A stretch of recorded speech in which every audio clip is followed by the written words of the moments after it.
Ahora tenemos que entender que la salvación no es una cuestión de mejoramiento o de perfección de algo que ya existió antes, sino que es una transformación total. En el Nuevo Testamento se habla muchas veces de los creyentes, que los creyentes tienen nuevamente, nueva voluntad, nuevo corazón, una nueva herencia, un nuevo conocimiento, nueva percepción, nuevo entendimiento, entre muchos aspectos que son nuevos en la vida del creyente. Pablo en Romanos nos habla de novedad de vida, ¿sí? En el momento que la persona nace de nuevo, se entrega a Cristo, dice Pablo, es nueva criatura. Las cosas viejas pasaron, aquí son todas hechas nuevas. No es que uno recibe una nueva naturaleza, sino que su naturaleza es cambiada, se convierte en alguien nuevo. No es ni una evolución de la vieja naturaleza, ¿sí?, ni tampoco se suma a la vieja naturaleza. Es algo completamente nuevo, una nueva naturaleza. Y ahora hay un nuevo yo, y este yo piensa distinto al anterior. Este yo ama la ley de Dios, este yo quiere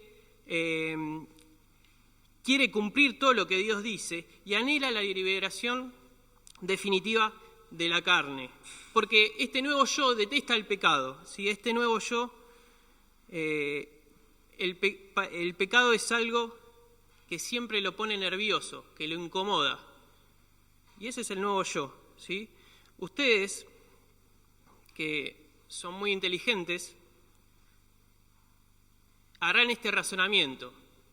Está bien, ¿sí? Yo soy nuevo, soy hecho nuevo. Perfecto. Yo odio el pecado.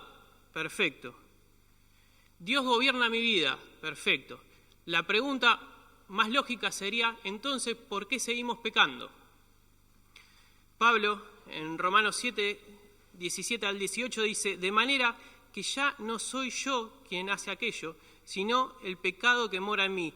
Y yo sé que en mí, esto es, en mi carne, no mora el bien, porque querer el bien está en mí, pero no el hacerlo. El pecado reside en la carne y nuestro envoltorio sigue siendo la carne.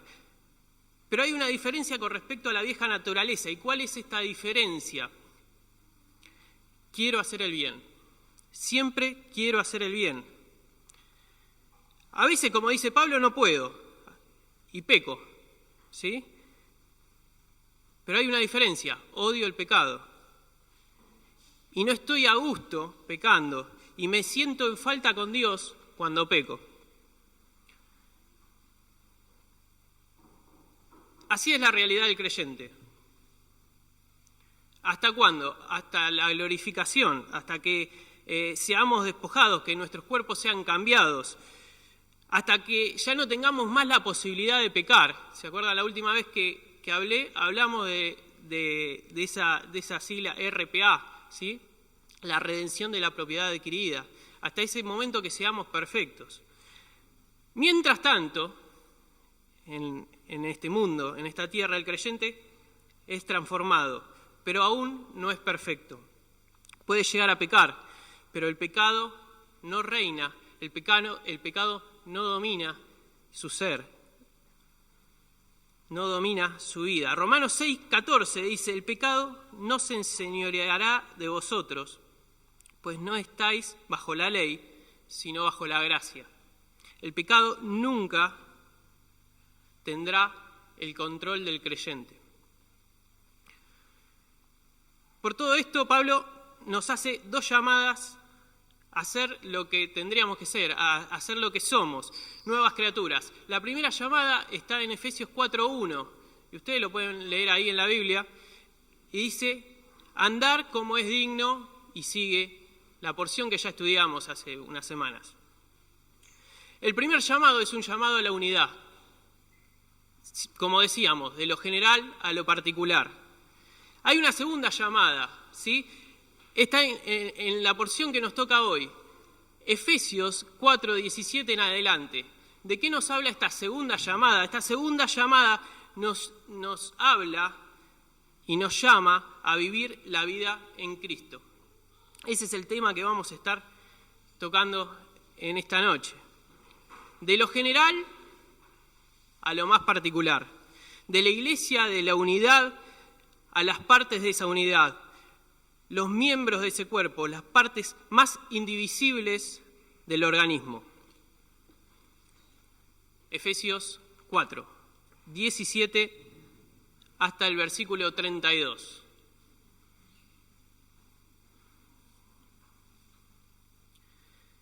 Esto pues digo y requiero en el Señor, que ya no andéis como los otros gentiles, que andan en la vanidad de su mente, teniendo el entendimiento entenebrecido, ajenos de la vida de Dios por la ignorancia que en ellos hay, por la dureza de su corazón, los cuales después se perdieron toda sensibilidad, se entregaron a la lascivia para cometer con avidez toda clase de impurezas. Mas vosotros no habéis aprendido así de Cristo, si en verdad le habéis oído y habéis sido por él enseñados conforme a la verdad en que está en Jesús.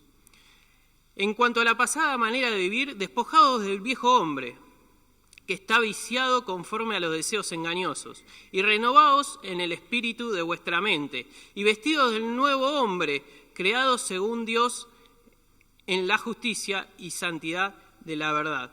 Por lo cual, desechando la mentira, hablad verdad cada uno con su prójimo, porque somos miembros los unos de los otros. Airaos, pero no pequéis, no se ponga el sol sobre vuestro enojo. Ni deis lugar al diablo. El que hurta, no hurte más. Si trabaje haciendo con sus manos lo que es bueno, para que tenga que compartir con el que padece necesidad.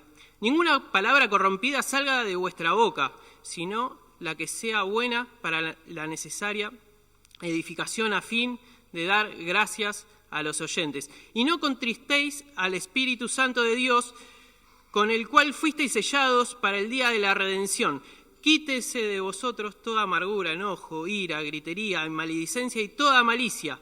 Antes sed benignos unos con otros, misericordiosos, perdonándoos unos a otros, como Dios también os perdonó a vosotros en Cristo.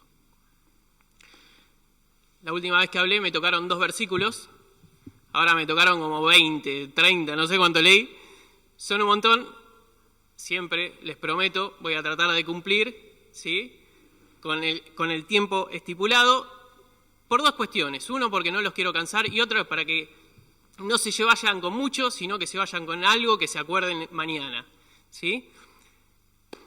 Empezamos por el principio. Pablo comienza a hablar de cómo es la mente y el corazón de aquellos que son gobernados por el pecado. Estas son personas que viven en la vanidad de sus mentes. Leímos ahí en el primer versículo. Y para los griegos, la mente era lo más. Se jactaban de su literatura, filosofía, política, teatro, ciencia. Para ellos la mente era el centro de todo. Los griegos creían que casi cualquier problema se podía resolver mediante la razón. Sin embargo, en el campo espiritual, la operación de la mente humana es vana, dice ahí, es vanidad, ¿sí? ¿Y qué es vana? Es vacía, es como nada, ¿sí? Una cosa que es como nada nunca va a producir nada exitoso. Es así que la persona que no conoce a Cristo planea y resuelve todas las cosas basados en su propia manera de pensar. Se convierte en su propia autoridad, ¿sí? y sigue su propio pensamiento hasta las consecuencias. A partir de su propio razonamiento, genera su propio camino. Y sabemos bien, y lo hemos dicho infinidad de veces, que cualquier camino que esté por fuera de Jesucristo es camino de perdición. Y esto propone la vieja naturaleza. La vieja naturaleza propone que vos podés crear tu propia experiencia, vos podés crear tu propio camino. Vamos a tratar de resumir lo que es la vieja naturaleza en una forma fácil, sencilla, con 3 sí. ¿sí? La primer I que les propongo ver sale del versículo 18, que releo rápidamente. Dice, teniendo el entendimiento entenebrecidos, ajenos de la vida de Dios por la ignorancia que en ellos hay, por la dureza de su corazón. La primer I que le propongo que veamos es que la vieja naturaleza es ignorante. Y ahí aparece una palabrita que es entenebrecido, ¿sí? Y esta es la condición continua de oscuridad e ignorancia espiritual. Esa oscuridad implica al mismo tiempo ceguera, no puede ver, ¿sí? ¿Y cuál es la causa de estas tinieblas? La dureza del corazón. Esto nos habla de una determinación de la persona a permanentemente ceder al pecado, ¿sí? Permanentemente pecar. Lo hago porque me gusta, lo hago porque quiero hacerlo, no me importa que es pecado, lo hago igual. Así como un cadáver en una funeraria, ¿sí? No puede escuchar las conversaciones de lo que rodean el cadáver, así también una persona que espiritualmente está muerta no puede escuchar ni entender las cosas de Dios. Puede sentarse en un banco un domingo, puede sonreír, puede asentir con la cabeza, hasta puede tomar apuntes, pero es un ignorante, ¿sí? Y en esto Satanás juega su papel. Dice 2 Corintios 4:4, el Dios de este siglo cegó el entendimiento de los incrédulos para que no le resplandezca la luz del Evangelio de la gloria de Cristo. Una persona que tiene petrificado el corazón, que tiene el corazón como piedra, nos da el pie para nuestra segunda I. Nuestra segunda I sale del versículo 19. Los cuales, después que perdieron toda sensibilidad, se entregaron a la lascivia para cometer con avidez toda clase de impureza. Nuestra segunda I es insensible. Perdieron toda sensibilidad. El pecado te vuelve insensible a toda realidad espiritual. Primera, Timoteo 4:2 nos habla de tener cauterizada la conciencia. La conciencia no siente nada. Ya no podés percibir lo que es malo. Y se hace mal y se peca porque la conciencia está insensible. No siente, no sufre. Y si la conciencia no siente, no sufre, no hay problema para pecar. Y ahí llega nuestra tercer I. ¿Cuál es la tercer I? Ustedes me dirán porque son muy inteligentes. No, inmoral. No sale de ninguna de las palabras de ahí, sale de la palabra lascivia. ¿Vieron que ahí figura la palabra lascivia? Bueno, la lascivia se refiere a la conducta licenciosa y ausencia total de todo freno moral. La inmoralidad.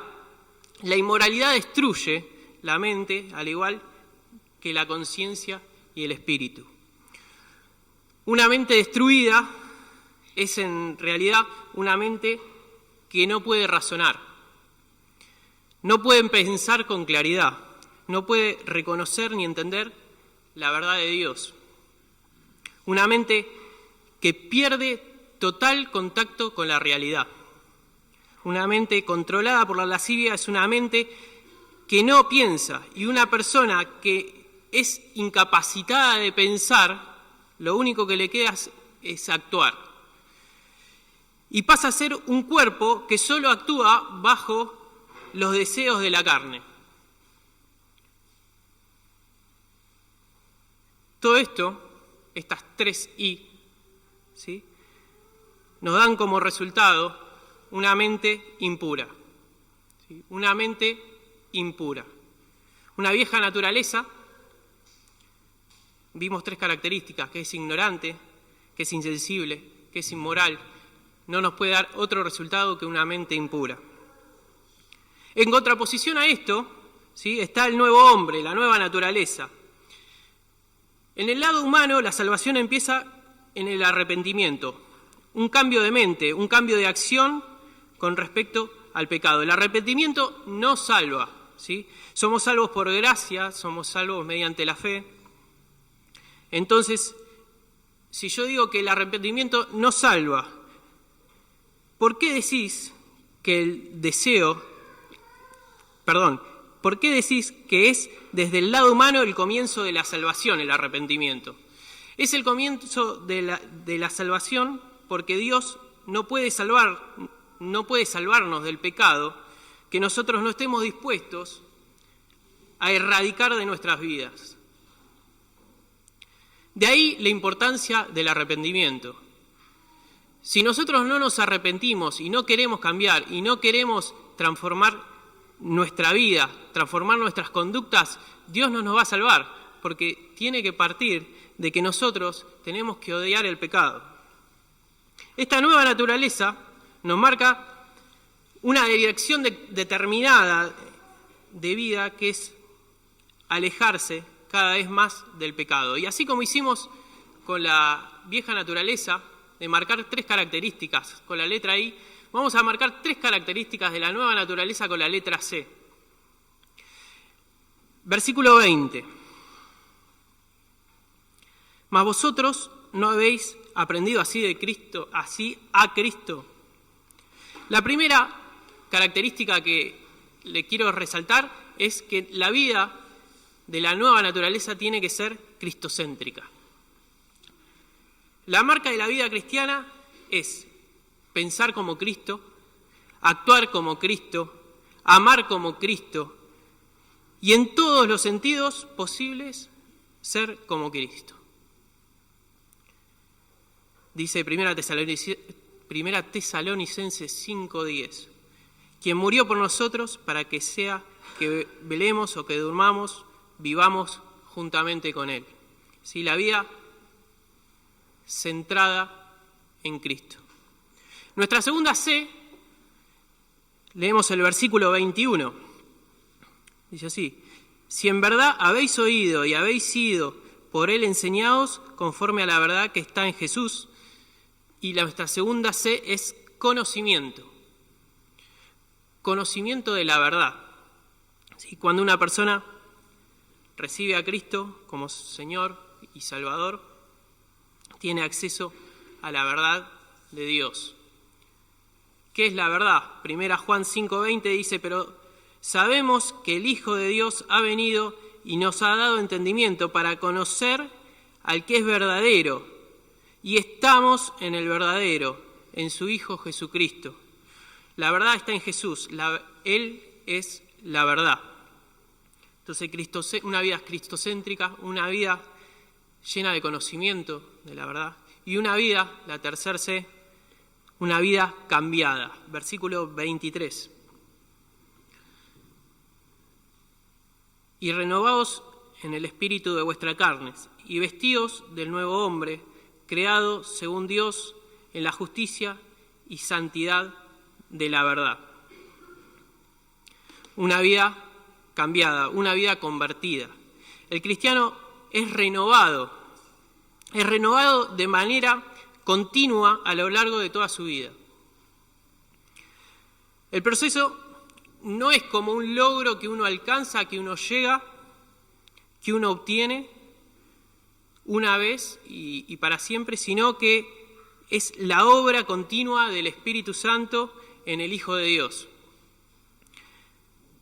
Tenemos las herramientas necesarias, tenemos la palabra de Dios y tenemos la oración, ¿sí? Solo así vamos a llegar a gozar de la tan anhelada mente de Cristo, ¿sí? Es la palabra de Dios y es la oración la que cambia, es la palabra de Dios y es la oración la que limpian, y es la palabra de Dios y es la oración la que nos dejan pensar con claridad. Y el nuevo yo anhela esto, y el nuevo yo anhela y ama la santidad. No sé si ustedes vieron el domingo, a mí me llamó la atención, no entré, pero en las conferencias, una ducha móvil afuera. ¿Vieron un carrito así tipo tráiler? Una ducha móvil. Pensemos en esto. Pensemos en una persona que vive en la calle y no se bañó por mucho tiempo, ¿sí? Puede entrar a una ducha de estas y bañarse, desinfectarse por completo, ¿sí? Ahora, ¿qué hacemos con la ropa vieja? La ropa vieja la tenemos que desechar. Si se vuelve a poner la misma ropa, todo lo que hicimos de limpieza no sirvió de nada, ¿sí? Entonces se descarta la ropa vieja y se le da ropas nuevas, ropas limpias. Porque a un hombre limpio hay que darle ropas limpias. Y ahí va el hombre limpio, ¿sí? Con sus ropas limpias y nuevas. Pero puede pasar un accidente, ¿sí? Se puede descuidar en algún momento, ¿sí? Y se mancha sus ropas nuevas y limpias. Y ya no dejan de ser, siguen siendo nuevas, pero dejan de ser limpias. Pero ¿qué pasa? A esta persona le gustó la limpieza, le gustó estar limpio, se sintió cómodo estando limpio. Y se vio la mugre, se vio la mancha y quiso hacer algo. Dijo, yo no quiero seguir en la mugre, ¿sí? Se preocupa y se ocupa y rápidamente se limpia su ropa limpia, ¿sí? Esta persona quiere vivir limpio. Y esto nos pasa a nosotros. La necesidad continua de la vida cristiana es seguir siempre desechando los residuos de la vieja vestimenta del pecado. Romanos 6, 13, dice, ni tampoco prestéis vuestros miembros al pecado como instrumentos de iniquidad, sino presentaos vosotros mismos a Dios como vivos de entre los muertos, y vuestros miembros a Dios como instrumentos de justicia. Releo el 14 que ya leímos, porque el pecado no se enseñoreará de vosotros, pues no estáis bajo la ley, sino bajo la gracia.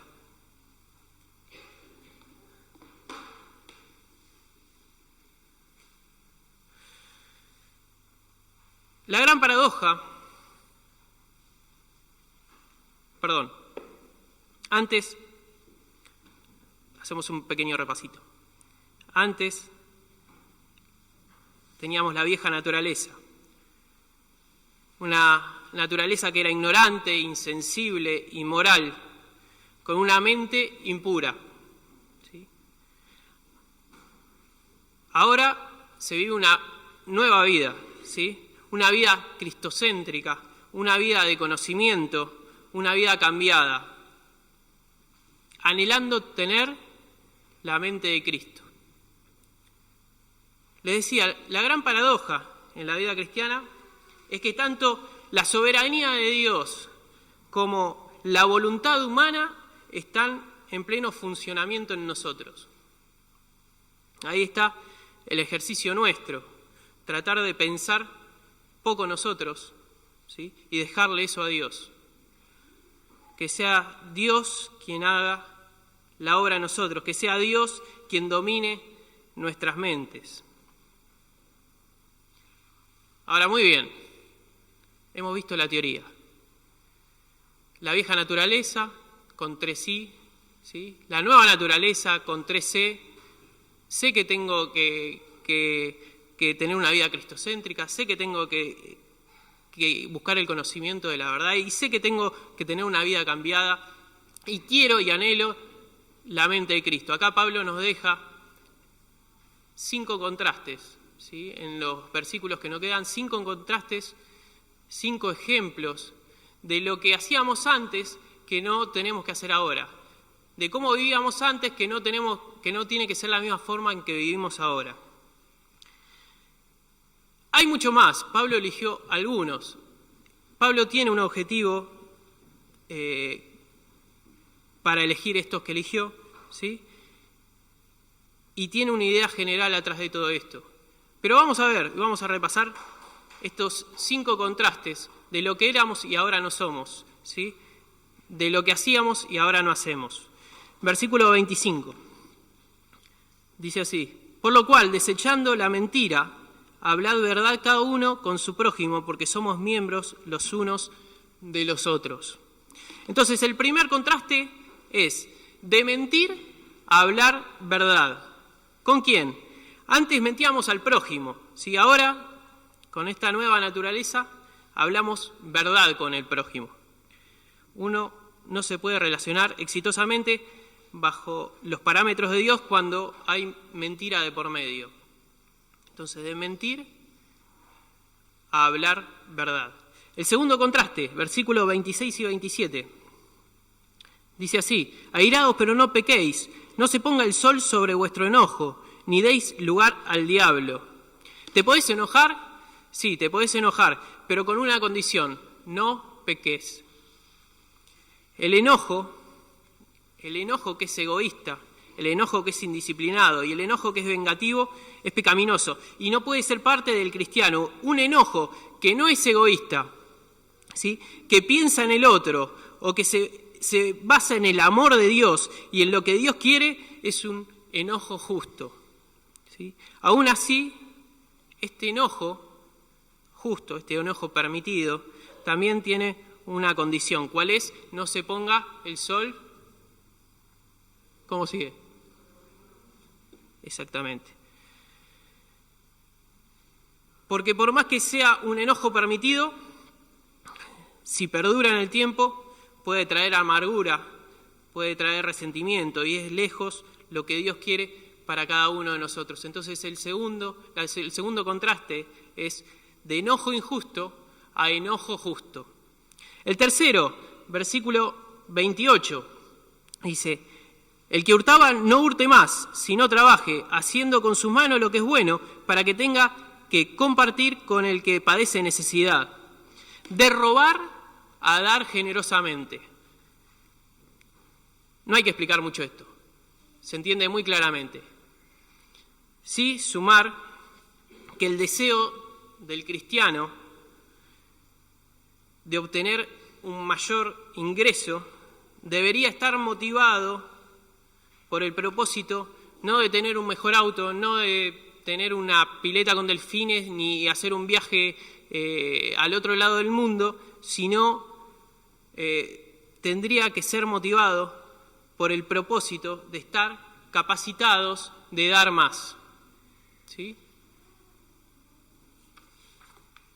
De robar a dar generosamente. Versículo 29 dice así: ninguna palabra corrompida salga de vuestra boca, sino la que sea buena para la necesaria edificación, a fin de dar gracias a los oyentes. Versículo 30. Y no contristéis el Espíritu Santo de Dios, con el cual fuiste sellados para el día de la redención. Acá el contraste es palabras corrompidas contra palabras edificantes. Antes nosotros dábamos palabras corrompidas. ¿Qué son palabras corrompidas? Son palabras podridas, ¿sí? Y no tiene que salir de la boca del cristiano palabras podridas. Dice el Señor: de la abundancia del corazón habla la boca, ¿sí? En nuestra nueva naturaleza, nuestras palabras deberían ser de edificación, palabras de ayuda, palabras constructivas, palabras alentadoras, palabras instructivas y, ¿por qué no?, palabras correctivas, no para agredir, sino para crecer. Entonces, nuestro cuarto contraste es de palabras corrompidas a palabras edificantes. Y el último y quinto, vamos al versículo 31, quítese de vosotros toda amargura, enojo, ira, gritería, maledicencia y toda malicia. Antes sed benignos unos con otros, misericordiosos, perdonándoos unos a otros, como Dios también os perdonó a vosotros en Cristo. De una vida de malicia a una vida de bondad. Una vida en donde los gritos, la ira, el enojo injustificado y la maldad quedan atrás y se vive con misericordia, con benignidad y sobre todo una vida de perdón. ¿Sí? El perdón es algo básico en el carácter de Cristo. ¿Sí? Cuando vemos todo lo que Él perdonó, ¿sí? Tendría que resultarnos fácil copiarlo a nosotros y muchas veces se nos hace muy difícil copiarlo. ¿Sí? Dios nos capacita para perdonar. Dios nos da las herramientas para poder perdonar. Pero para eso Dios tiene que estar en el control de nuestra vida. ¿Sí? Terminamos como empezamos. Dijimos que íbamos a ir, o que veníamos yendo en el capítulo 4, de lo general a lo más particular. Ahora tenemos que hacer el camino inverso. ¿Sí? ¿Por qué nos habla de estas particularidades el apóstol? Todas estas características que estuvimos viendo recién no son elegidas al azar, tienen un propósito. Todas estas características tienen en común que son cambios directos en las relaciones personales. ¿Sí? Y esto tiene un contexto. ¿Cuál es el contexto? El contexto es lo que veníamos hablando antes, la unión. ¿Sí? Cómo conviven las partes en armonía. Cómo se relacionan los miembros del organismo. Que tienen un objetivo, el crecimiento del cuerpo, que no es ni más ni menos que la iglesia. ¿Sí? Entonces, Pablo nos habla y nos dice cómo tenemos que ser, ¿para qué? Para relacionarnos con nuestros hermanos, para relacionarnos con el que tenemos al lado. El problema de la fragmentación, de la ausencia de unidad, son las personas, como veíamos al principio. ¿Sí? En cambio, el fortalecimiento de la unión se basa en las personas, pero en las personas que son gobernadas por Dios. Una gran diferencia. ¿Sí? La fragmentación viene de nosotros, de nuestro yo. ¿Sí? En cambio, el fortalecimiento de la unión se basa en las personas que son gobernadas por Dios. Muy bien. Hacemos un repasito. La vieja naturaleza. ¿Sí? Yo ni sabía. 3 características. Es ignorante. Yo, ¿por qué no lo veo acá? Es insensible. ¿Sí? Y es inmoral. ¿Qué resultado tenía? Una mente impura. Muy bien. En el medio está Cristo, ¿sí? Su entrega, su sangre derramada en la cruz. Y ahí empezamos a gozar de la nueva naturaleza. Una nueva naturaleza que es cristocéntrica. Una nueva naturaleza que está lleno de conocimiento de la verdad. Y una nueva naturaleza que está cambiada, ¿sí? Que está convertida y que se renueva día a día durante toda su vida. Esto da como resultado una mente ¿de qué? ¿De quién? De Cristo. La mente de Cristo. Nuestro anhelo, ¿sí? De vida. Tenemos la nueva naturaleza con sus 5 comparaciones. La primera, de mentir a verdad. La segunda, de enojo injusto a enojo justo. La tercera, de robar ¿a qué? A dar. Y esto no es una computadora, sino que es de palabras corrompidas a palabras edificantes. Por último, de una vida de malicia a una vida de bondad. Esto tiene un porqué. Esto es para relacionarnos con los otros, para relacionarnos en el contexto que nosotros tenemos y en el contexto en que Pablo está escribiendo, en el contexto de la iglesia, en el contexto de la unidad. ¿Para qué? Para que unos a otros seamos fortalecidos, para que unos a otros tengamos relación, para que unos a otros podamos crecer juntos y para que unos y otros podamos convivir en armonía, en unidad. Esto es el cuerpo, esto es la iglesia y esto es lo que nos propone Pablo, de cómo tenemos que vivir en lo que nos propone Dios, de cómo tenemos que vivir para relacionarnos entre nosotros.